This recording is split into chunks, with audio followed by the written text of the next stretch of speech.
Okay, day 3. Down to 1 kind bar and 4 ounces of chocolate milk. I'm all but done for. I've been wandering these halls with just this voice recorder to keep me company. And I'm recording what I find like the letter told me to, but man, this gets boring. I've started recording myself performing opera to pass the time. Do you know?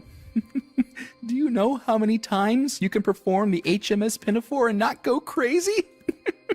It's 1.3. That's right, 1.3. That's as far as I got. Oh, maybe I'll try to do cats instead. I do love me some Sir Dame Andrew Lloyd Webber. Yes, I do. But things just keep getting weirder. Yesterday, I saw 3 chairs glide across the floor with no one in them, and the suit of armor was just walking around the hall with a big old axe, but the creepiest thing of all, finding a room dedicated to Paul Blart Mall Cop. Who does that? On a somewhat positive note, though, I found a dusty old desktop in the corner of the library that lets me access sites involving haunted or creepy things. I can even access the dark web, too. Did you know that the Silk Road wasn't just a thing of the past?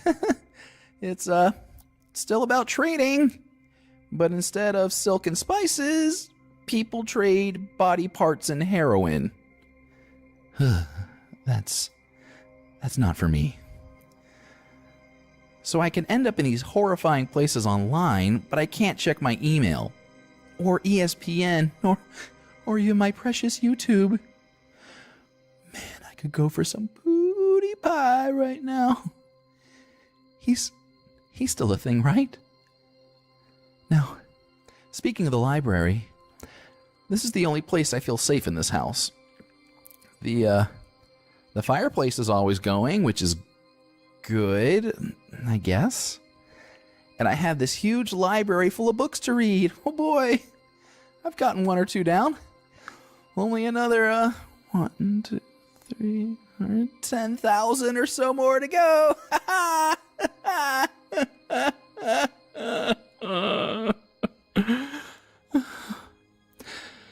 To whoever finds this recording, tell my mother I love her, and my great-great-great-great-grandfather that I hate him. Curse you, Capone, you stupid jerk. Curse you to heck.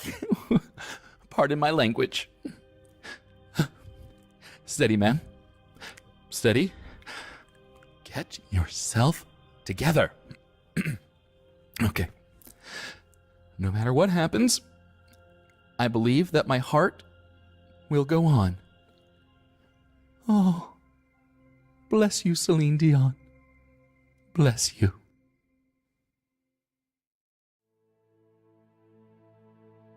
Well, if I'm going to go to that forever home in the sky for stupid jerks who do whatever a mystery letter with no return address tells them to do, I want to know why. I've been finding out a little about Capone as I explore his, my mansion. See, Capone, he was a poor little lad from Ireland who sailed over to Chicago, here in the good old US of A in 1893. Turns out Chicago had won the honor of hosting the World's Fair that year, beating out other powerhouse cities like New York and St. Louis. And the entire city of Chicago was buzzing with activity and the promise of shining on the global stage. There were buildings to erect, phrasing, parks to landscape, and money to be made.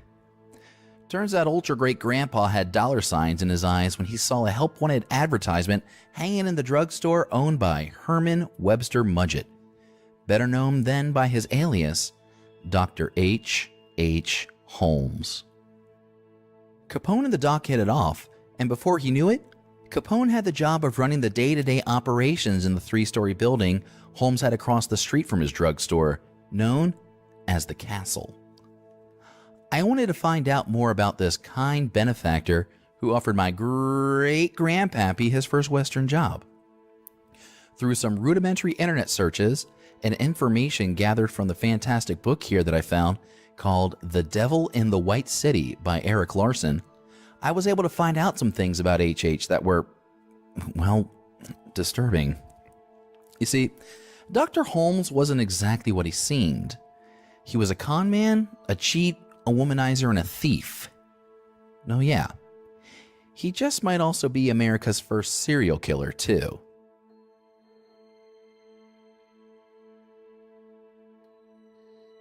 Herman Webster Mudgett, or the Mudge, as I like to call him, was born in New Hampshire in 1861. Bullied as a youngin', the Mudge's classmates once locked him in a closet with a human skeleton used to demonstrate the human anatomy. Ugh, gross. Hermie, as I also like to call him, was understandably freaked out by this situation. I mean, wouldn't you be? Now, this terror soon turned to obsession, however, and Mudgett was able to put aside his fear of this skeleton and replace it with a morbid curiosity about death. He emerged from the closet as a changed person, but sadly, not for the better. This macabre fascination would set the stage for his profitable, albeit murderous, future. The Mudge graduated from high school at the age of 16 and enrolled in a small medical college in Vermont under his new name, Henry Howard Holmes, with Holmes being a nod to the classic Sir Arthur Conan Doyle sleuth, Sherlock Holmes. He was like the original Triple H. How cool is that? No? Just me? Okay. Holmes was then accepted to medical school at the University of Michigan, and he would pass his exams and graduate from there in 1884. Now, while most students who work their way through college get jobs as like waiters or bartenders or temps or something, this aspiring doctor had another way to earn some cash. Insurance fraud. Holmes and some accomplices would steal cadavers, or dead bodies for the uninformed, from the school's medical department and disfigure them in horrifying ways as if they were the victims of some sort of tragic accident. The bodies would then be discovered by some hapless bystander who would call the police or the paramedics. But it was too late, because they were already, dead. Now, the genius of Holmes's plan was that he would take out life insurance policies on the victims, and he would collect a tidy sum, so pretty fair amount of money, upon their discovery. Holmes and his crew did this a lot, and I mean a lot. And he would continue to do this trick all throughout his life. And who says crime doesn't pay?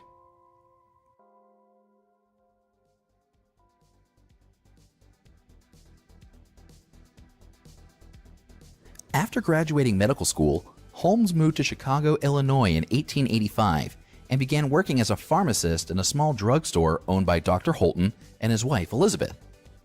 H.H. proved to be a hard worker and would use these earnings he made, and probably some cadaver cash, to eventually purchase the drugstore from its previous owners. He would then sell his stake in the business and use those proceeds to purchase a lot across the street, which gave him the space needed to create his murderous pièce de résistance, the castle. This would prove to be no ordinary structure, though. The castle was a mixed-use building with storefronts on the first floor and apartments and even a hotel above. The spot was a prime location, too, settled on the bustling corner of South Wallace Avenue and 63rd Street in the happening Inglewood neighborhood. Now, you would think that a building this size and scope would cost a fortune, right? Nah, son! The good doctor was a master at running out on his bills. He would come up with fake identities and then use them to purchase materials and furnishings to create his monstrous banner. When the bill collectors came calling, Holmes would just shrug and smile and say that the debtor was out on business and would be back soon. But they never were, because they never existed. Holmes would then routinely hire and quickly fire the masons and the laborers constructing his building as well. He would accuse them of shoddy workmanship and refuse to pay their wages. What a jerk! Now, not only did this keep money in Holmes's pocket, but no one, and I mean no one, besides the doc, had a solid idea of the layout of the castle or the horrors that lay within. And man, there were a lot. I seem to be saying a lot. A lot. Sorry. The blueprints here included 51 doorways that opened to brick walls, 100 windowless rooms, some even designed to be airtight, stairs that led to dead ends, 2 high-temperature furnaces, and a body-sized chute leading directly to an incinerator. And only Holmes knew where all these things were and what horrible deeds they would be used for. Once the castle was completed, Holmes would then put out newspaper ads looking for young, pretty ladies to come work in a store, with the added benefit that they would also be able to find lodging in the rooms upstairs. Beyond being young and pretty, though, there was one other requirement to work for H.H. Holmes, too. You had to let him take out a life insurance policy on you. I wonder why. So young women began moving into the castle in droves, many striking up personal relationships with the young, charismatic, and handsome Dr. Holmes. What they failed to realize, though, was that for a select portion of these tenants, this friendship would quickly lead to their doom. And then the murders began. But first, the bigamy!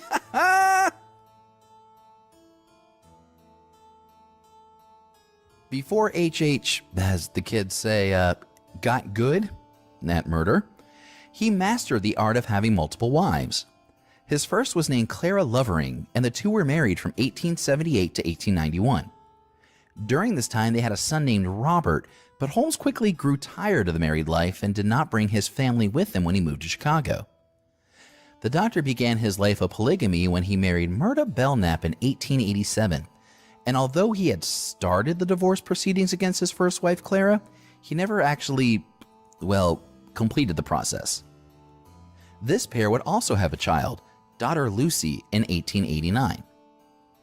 As all good things come in 1, 2, 3, Holmes married his third consecutive wife, Georgina Yoke, in Denver, Colorado in 1894, while on the run from authorities and his other wives, presumably. Now with that out of the way, back to something more uplifting, like the murders.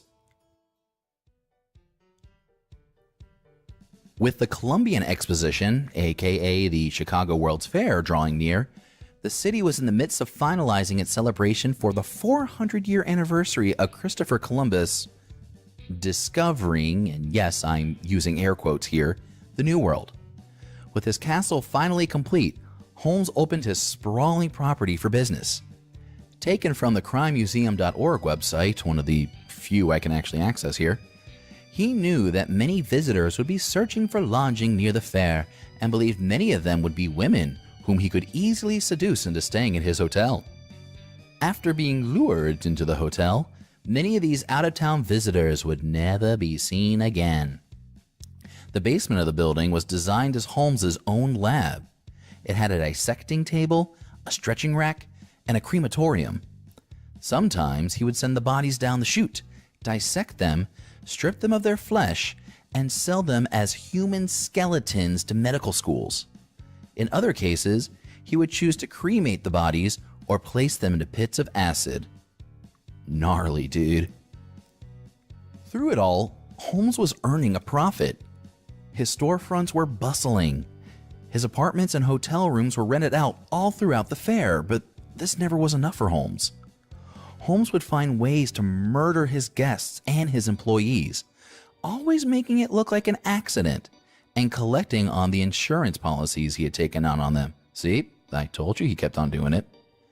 Now, between the insurance fraud and selling of the skeletons to medical schools, Holmes was striking it rich. I found out that great-great-grandpappy Capone was running the day-to-day operations in the hotel part of the building, keeping track of guests and quickly turning over the rooms when they, checked out unexpectedly. While working at the hotel, Capone found out about the dreaded Chicago winters and how cold and brutal they were, and wanting to stay ahead of the game, decided that he would go ahead and move to a warmer climate, even though it was like 1,000,000 degrees at Chicago at the time, and soon left Chicago for the tobacco country of Richmond, Virginia. Dr. Holmes was undeterred by this, and he picked up with a guy named Benjamin Pitezel. I'm going Pitezel. There's like a million ways you can pronounce this name, but I'm going Pitezel because that's how I roll today. This guy would become his accomplice and, sadly, an eventual victim.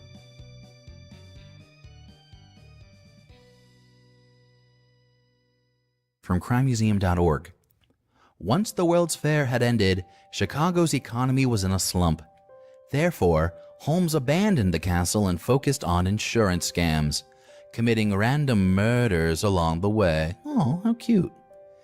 During this time, Holmes would steal horses from Texas, ship them to St. Louis, and sell them, making a fortune. He was arrested for this swindle. Oh, no one ever uses swindle anymore. And sent to jail. While in jail, he concocted a new insurance scam with his cellmate, Marion Hedgepeth.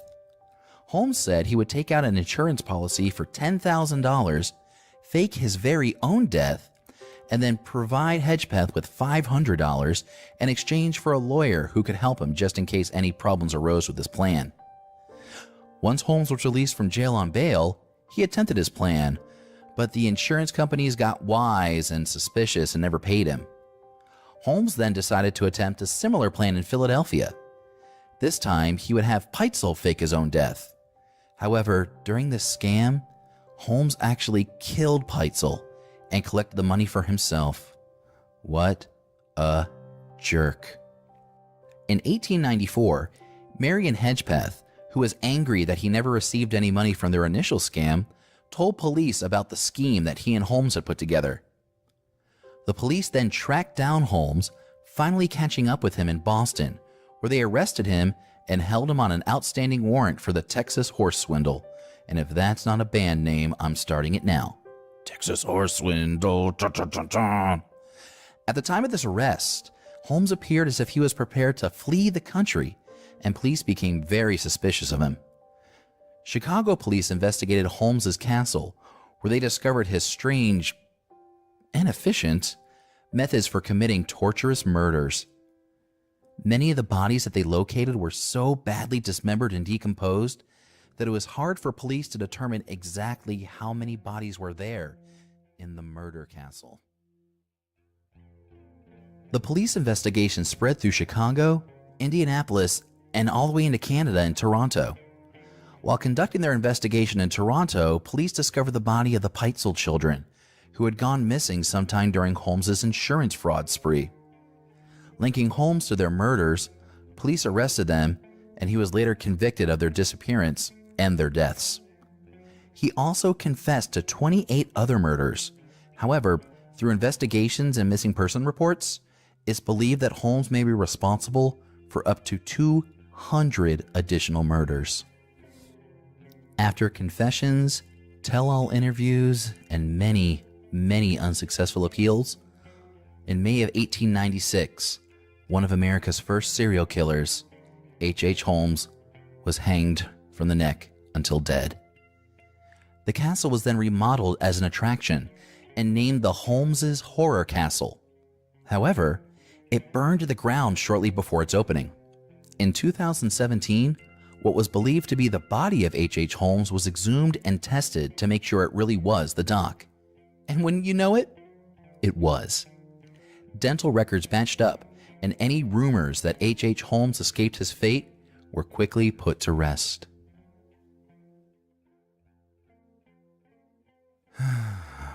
So there you have it. Thanks to America's first serial killer, my great-great-great-great-grandpa Capone got his start here in the States. Yay! Now, I hate to think about it, but was he a part of any of Holmes's murderous schemes? I mean, I hope not, but this is the same guy who got rich targeting tobacco at children, so, I'm sure there's some skeletons in his closet.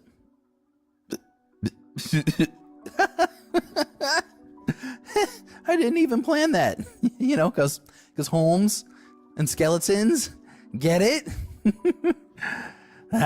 You'll get it later. Now, if you'll excuse me, while I still have my stuff together, I gotta go find some food.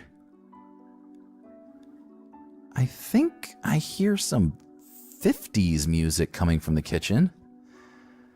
Maybe there's someone there that knows where to find some grub. Huh. I hope so. Well, recorder, I'm off on another adventure, but I'll be back soon.